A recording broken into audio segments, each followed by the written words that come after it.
With the release of Leverage's 2025 R1, we're introducing key enhancements around the idea of returns. These enhancements take into account several key elements that are critical to business operations, including things like split groups, prepayments, and sales agreements when returning products. This update, of course, is designed to streamline the return process and reduce manual effort. But let's go ahead and dive into the system to see what that really looks like. First, I'm just going to go ahead and open up Ag Sales, all sales orders.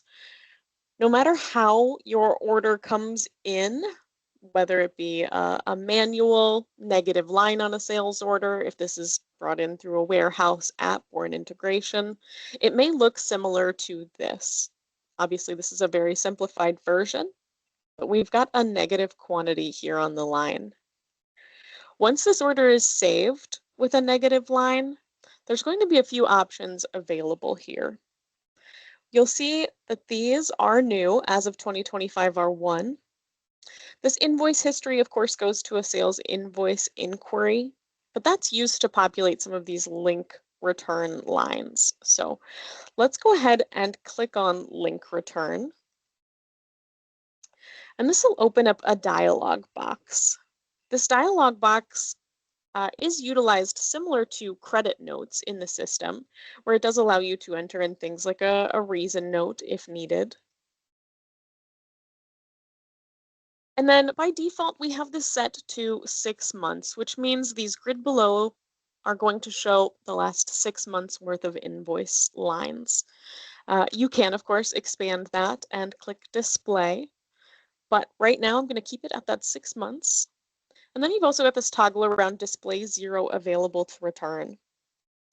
Right now, if we take a look at this sales invoice line, you'll see that the available to return quantity is 250.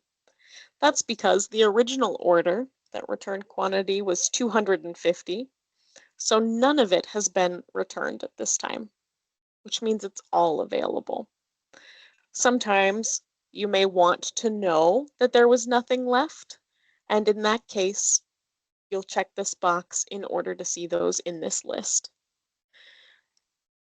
Right now, we're going to try to return this 50 quantity against this sales invoice line.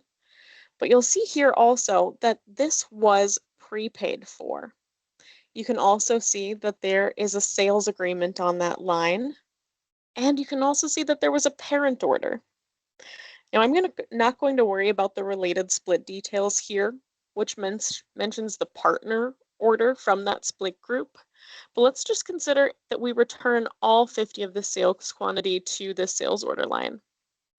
When we select this line, this return quantity is adjusted to its full amount allowed, which was the 50 that we're returning. So now you see that this sales quantity is 0.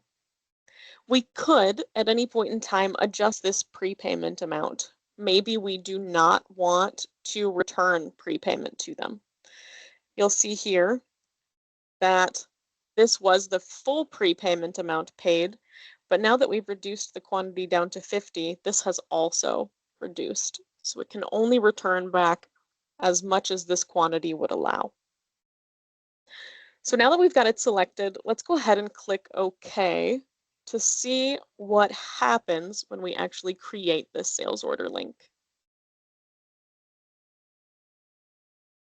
Okay, so you'll notice now that I do have 2 lines here.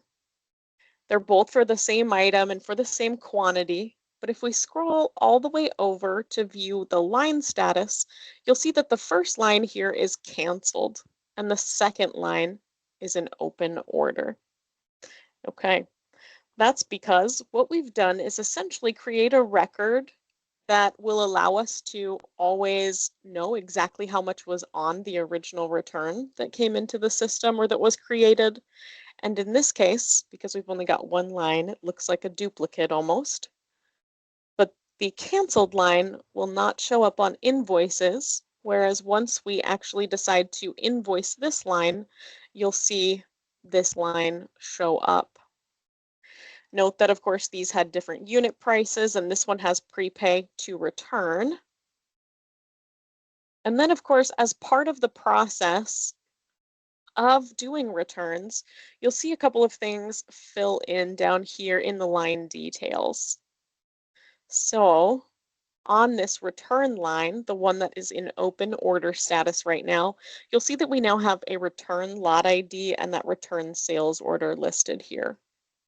So this tells the system what exactly we're returning against, and that will help us to reduce the available to return quantity. So next time we go in to make a return for this item and this customer, that available to return quantity will be adjusted. So that's a very simple example. Let's go look at one that may be a bit more difficult. So let's open up this sales order here. Here you can see I've just got urea with a quantity of negative 315. That link return button is available, so we'll select that. And you'll see that this customer has many orders for this item. Some of them do have parent orders, some of them do not, but we've also got prepayment on some and sales agreements. So the first place I'm going to start is I'm going to go ahead and select this line. You'll see that there's 800 return quantity available. That's in both columns right now. But if I were to select the line, all 315 of my sales quantity is going to go there. But what I can do is say that I actually only want to return 50 here. Doing that will adjust this sales quantity down. And just like before, this will also adjust the prepayment returned value. Now I can also come in here and say that I do not want to return that prepay. By typing a 0 in there, that's exactly what I've done, which means no prepay will be returned on this linked line. I can also return some of this product, which you can see down here in the related split details, that the split group partner has a lot of return quantity to this partner.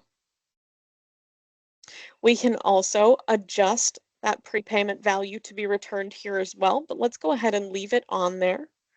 The only thing I want to do is continue to reduce this quantity down. So let's actually only return 250 of this.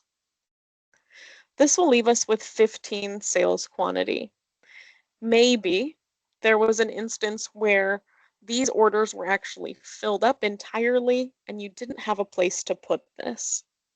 You don't have to link the full quantity, so we're just going to leave this here. What it does mean is it won't have any sort of return lot, it won't go against an order. You're maybe just honoring a sale from a customer and moving on with that return. So let's click OK to see what happens in this instance.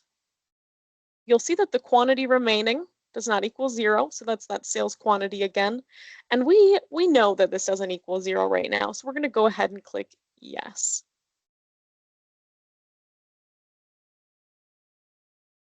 Now we have quite a few more lines. So again, that first line that's there, if we scroll all the way over, will be that canceled line. The rest are all in open order status, but that canceled line was the one that's really letting us know this is how much came into the system originally. This is how much this return was made for. And you'll see that we now have several lines down here. This first one we had made for the original customer of the order, and you can see a return lot and a return sales order. We had also removed the prepayment from that, so you can see no prepay to return there. Whereas the second order line, this is meant to go back to the partner of the split group. So here in the split details, you'll see that we've got our partner down here, and they are getting back 100% of this line. If we take a look here, they are getting prepay back. And then if we look at this very last line, this was the line that we didn't link to anything. So because this isn't linked to anything, this link return button is still available for it. So we could go back in and link it at a later time. But right now, you'll notice that unlike the other lines, that return lot ID and return sales order are not filled in. This does mean that this line stays at the system price for that product and will just return back to the customer as normal. Now, the lines that we do have linked, let's say we made a mistake. Once we've linked something and it has this return lot ID and return sales order on it, we can step through a process of unlinking the return. To unlink the return, that's all we'll do is click this button. Of course, now link return isn't available, but we'll click this one. Okay, and now it was that easy. We unlinked that return. So now this is just a line for -50 quantity with no return lot ID or sales order, and the price was reset to what the system price was. This process could continue. So maybe that was a mistake and it was actually meant to be linked to a separate order. We can just walk back into this link return dialog and select a different order to apply it back to. So if we do that, again, we could remove or keep the prepay. It's this column here and click OK. Now, you'll note again that this was our original line that we started to link. So this one has the -50 and is now in canceled status. And we again have 3 order lines that are open. This will process as usual, so you'll continue to invoice this. We can walk through that here really quick, and then we'll see what the adjustment to available to return looks like. So because this has split details on it, of course, this is also going to open up the split invoicing dialog box. We'll see, of course, the prepay to return on one of them and none on the others.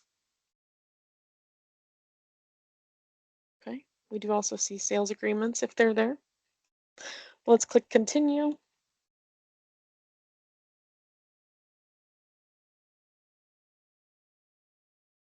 And as with standard leverage functionality, when split groups are involved, the parent order will now be canceled and at least 2 child orders will be created.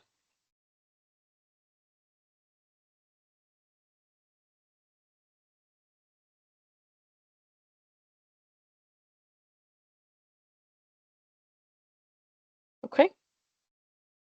So now let's go ahead and create another order for this customer, and the item we were working with previously.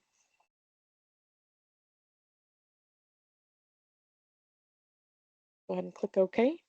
Let's just assume, of course, that there was another return in here for maybe another 60. Again, once the order is saved, this is a standard link that Microsoft has when that is a negative quantity. It does really look for that return lot ID. We'll go ahead and link that return. And you'll notice now that this quantity for this related split is reduced from the quantity that was actually on the order. So we returned 250 against it. Only so much more can be returned. So there is a reduction there. So not only did this line's return quantity reduce, the one in the grid above will as well. We can continue, of course, to link this if we want, but my goal here was just to show you that this return quantity is reduced. And that is primarily the return functionality to assist in streamlining this process.